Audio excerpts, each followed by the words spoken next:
Hi guys, it's Alexis from Synonyms for Happiness, and today I'm going to show you how we do our weekly toy rotation. Here are the toys that my boys have out this week. And my oldest son is 22 months, and my youngest son is 9 months. So I'm going to show you what we do each week to keep toys fresh and keep interest in things. First, I start off by getting our little tub, and this is kind of the measuring tool I use to judge how many toys to put out each week. So I'm going to pick up all the old toys, and if I see any that I think I might want to leave out, I just go ahead and set them aside.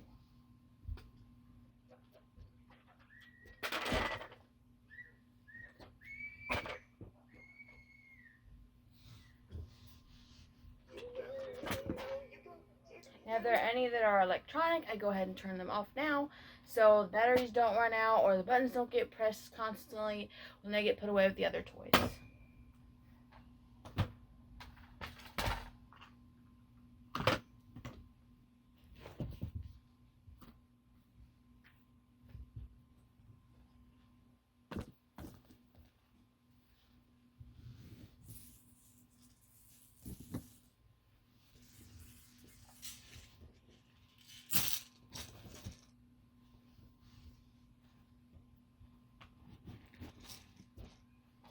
And as you guys can see, most of the toys we have out in a week will generally all fit in here. And there are a few big ones, like my son's toy shotgun, or there's a few that I want to leave out, and that's fine. But I mainly try to keep it all, so all these toys will fit inside this little bin. So not only is it make sure that we don't have out too many toys, but it also helps my son to have a place to put all his toys away at the end of the day. So when the end of the day comes around, there's no confusion of where do we keep our toys, where do we put our toys, because they can all fit in this little bin. And it's really helpful when I tell him to go pick up, or it's time to pick up. He understands that all of his toys go right inside this bin, and they all fit in there pretty easily, so there's no problems with toys falling out, or not enough room, or him having to push them all down to get them to fit. And I'm going to tell you about the toys I decided to keep out.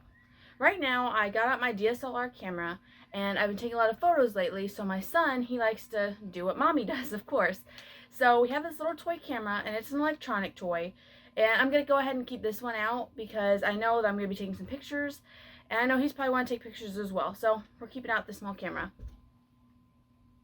We're also going to keep out this little bear, and the reason why I'm keeping out this little bear, it's another electronic toy, and the reason I'm keeping out this bear is because if you notice, there's little different colored circles here, and it teaches you colors, and we're working on learning colors right now, so it kind of goes hand in hand with what we're working on.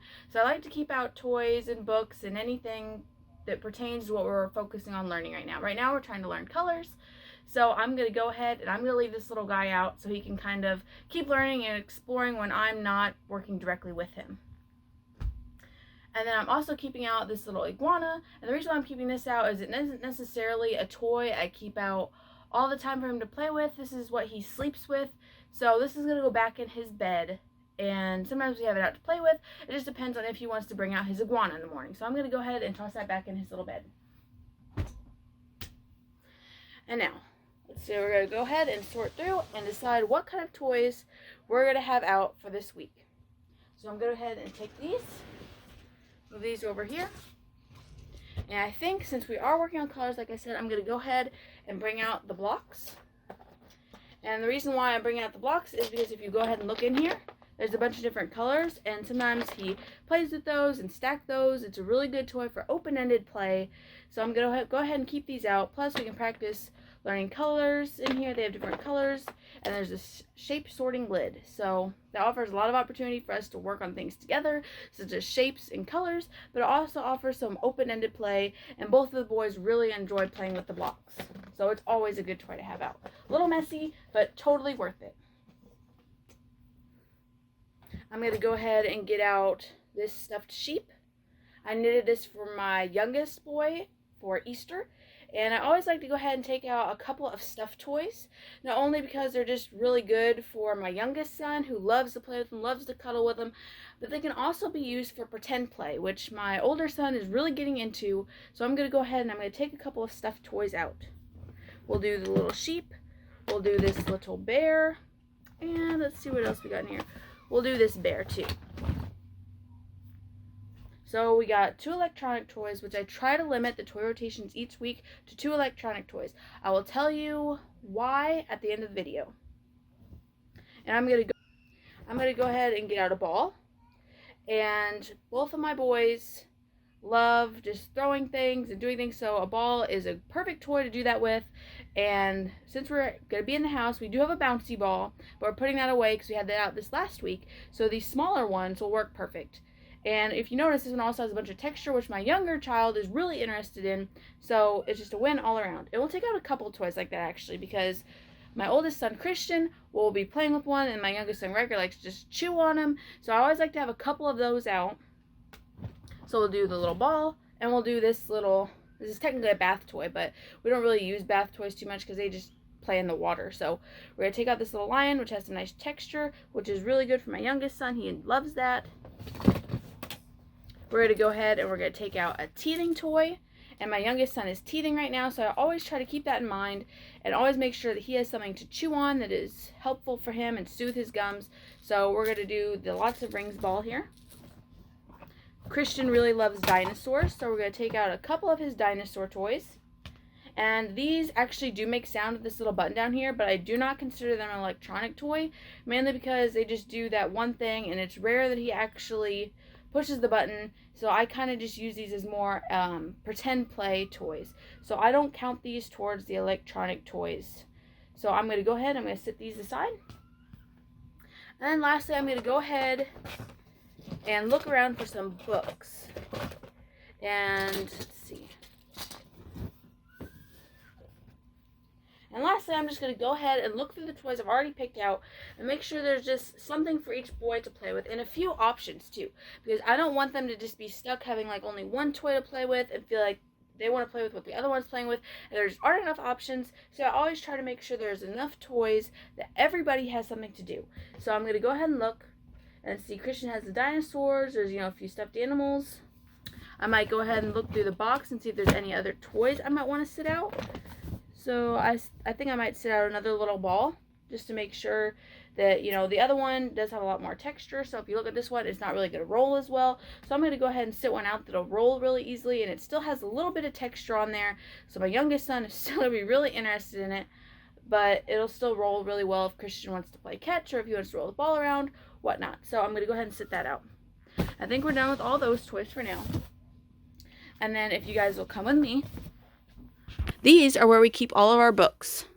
So I'm going to go ahead and I'm going to pick out some books up here. I always try to sit out a really good number of books. And so right now we're learning colors. So actually, there's a book that we had out. We're going to keep this book out. We're going to go ahead and keep this book out because it does tell you a lot about the colors and helps you learn colors. And we're working on that. So that's another toy we're going to go ahead and keep out. So I'm probably going to look at maybe 6 or 7 more books. So let's see. We'll do Goodnight Moon. He really loves that one. We're going to do a texture book, which my younger son really loves. He loves the texture books. So we're going to go ahead and take that one out. We'll go ahead and take out what I consider to be more of a young reader book instead of a toddler book. So we're going to go ahead and get one of the Dr. Seuss books out. Because one, that's just easier reading for me, and Christian loves it, and it's better for me because I don't necessarily like to just read toddler books all day, and it's a little bit something that's a little bit more challenging and entertaining for me to read instead of just reading toddler books all day. So we're going to go ahead and get this book out, and I don't really have any rhyme or reason why I'm picking these books out, guys. I look at them, and it's kind of dependent on what books I know my son likes. Like, he really likes this My Body book. And he knows all his body parts, and this book has really helped him with that. So we're going to go ahead and take that one out. And then we'll go ahead and take out this one. And like I said, try to keep in mind what books I've already had out for the past weeks. So it's books we haven't seen in a while, and it's a book that helps us learn new things like colors. This one I kind of like because it's just, environmentally aware. Teach your kids about being, aware about their environment, aware about taking care of the planet. All that sort of thing. So that's all good stuff. Helps us learn things.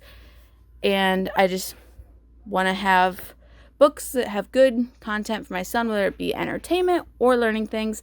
And the reason why I sit out so many books, you guys, is because my older son will read all these in one day. So I always want to have a really good amount of books out.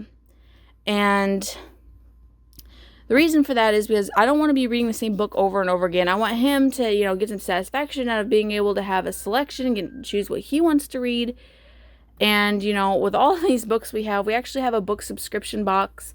So he gets fresh books once a month. It's a box that comes about 3 or 4 books we get from a local bookstore that is local to my grandmother, and she sends that to us. So we always have fresh books. So we're going to take that, and this is what we're going to have for the toy rotation this week. So we're going to have all these books. We got some stuffed animals up in here. We got a couple of balls. We got a teething toy for my youngest son. We got some electronic toys and our blocks. And I'm going to go ahead and put that toy shotgun away. But yeah, it just offers a lot of creative. Doing this mix like this really offers them a lot of options and offers different kinds of play. So it's not like I'm just sitting out all stuffed animals or all electronic toys. It offers them a variety of things to do. So, let's say you don't feel like playing with stuffed animals. Maybe you want an electronic toy. Maybe you're feeling a little bit tired. Maybe you just want to sit there and sing songs with your bear. Or maybe you want to build something, get creative. Or that's where the blocks come in. Or even for my youngest son, maybe your gums are hurting. And then my older son likes to read books. And I do read to my younger son as well. So, it's just a good variety of things. And we do, like I said, we do this about every week. So now I'm going to go ahead and tell you a little bit more about our toy rotation and why I do things the way I do. Okay, so the reason why I only sit out 2 electronic toys every week is for a couple different reasons. As far as electronic toys go, they're very closed-ended in my mind. Yes, they can be used for other things, but a lot of the times I have noticed that children, not just my children, I've seen this happen to other children too, and your child might not be like this, and that's understandable, and you do you. But for us, I have definitely noticed that when a toy is electronic, they don't really do imaginative play with it as much. They want to do the electronic portion, which is very limiting. So it's a very closed-ended type of toy, and I kind of want to phase them all out, but at the same time, I do see the value in having electronic toys, so I do keep them around. So, like, say that your child is not feeling well, or they have kind of low energy, which is very rare. I know you guys are all probably laughing at me for that. But sometimes my child does just want to sit and dance with his bear while it sings the alphabet. And I see the value in that, and that's something that he enjoys. And I don't know if you guys know, but we are a limited screen time family, so I don't really let them watch TV, or they're too young for video games, but I don't really let much of that go on.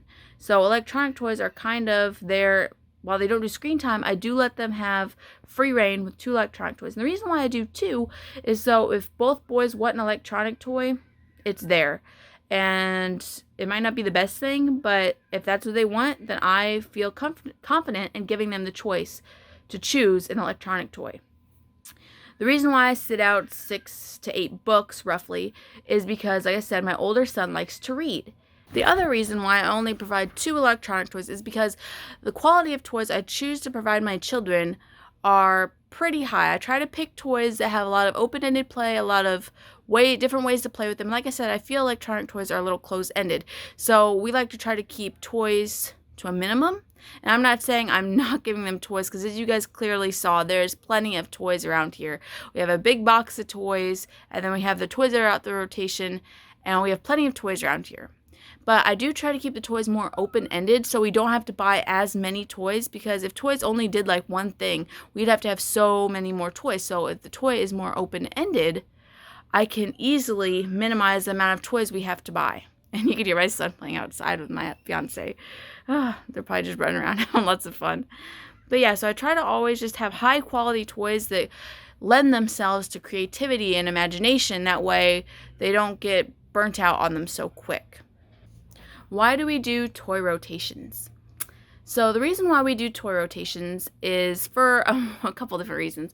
Well, the main reason is because if you need to get something done, I've noticed if you need to get something done, you do it on a toy rotation day, because I could put out fresh toys, put my boys in here, and they will play for probably about an hour, sometimes even 2.5 hours uninterrupted, because they're so excited about the fresh toys, the fresh books, everything. They just want to get into it all, explore it all, see it all, because it's all fresh. It's kind of like bringing out new toys each week. And I'm not sure if it's still kind of like that for my oldest son, because he's getting a little bit older now. So you might start realizing that, hey, I've seen these toys before. But I know definitely his younger brother realizes, like, every time I bring out toys each week, it's like, oh my God, this is brand new. I want to get in there and learn things and feel things, feel this texture, see what this is, explore that. So it's just kind of like a way of bringing out fresh toys each week without actually having to go and buy them and spend the money to get them and take up the space to store them, when I could just have a certain amount of toys and just put some away each week and get some fresh ones out. So that's pretty awesome. And the second reason I do toy rotations is because I feel like if a child is out and you have a lot of toys, I feel like it's very easy to get overwhelmed and kind of forget what you have. And I noticed that, like, when my kid comes in here, and when we first came back from Georgia, we had all the toys out. And I mean, not Georgia, Louisiana. But when we first came back from Louisiana, we had every single toy he owned out, which isn't really a lot in comparison to some people, but it was a lot for him. And I noticed when we had all the toys out, not only was our house a complete disaster, which I mean, it is most of the time anyway, seeing as we almost have 2 toddlers, but it was a complete disaster with toys. Toys were everywhere. Toys were in the bathroom, toys were in the kitchen, toys were in the bedroom, toys were in the boys' bedroom, and they were scattered everywhere. You could not go anywhere without stepping on a toy. So minimizing that also minimizes the mess and dragging toys around, having to pick toys up. And at the end of the day, I try to get my toddler to pick up every night, and at the end of the day, if there's just a ton of toys everywhere, it's super hard to get all of that done. So if we just have, toys in a localized area, for the most part, it's very easy for him to come in here and understand that, hey, it's pickup time. I can see all these toys. It's not overwhelming the amount of toys I have to pick up. In fact, it'll be pretty easy. We can do it in about 5 minutes. And I know where they go. They all fit in my bin. So that's how we do it. And when the toys aren't in use, I go ahead and store them in our pantry. I'm still doing my video. Okay. So I go ahead and store them in the pantry, and most of the time, sometimes the boys will see them, they'll try to get them out, and I'll remind them, I'll say, no, we already have toys out. They're in your playroom. And then they realize, oh, okay, those aren't the toys for this week. How often do we do our toy rotations? Okay, we do our toy rotations about once a week. Sometimes a little more, sometimes a little less. And how I judge that on is when I start to tell my boys are getting bored of the toys they have out.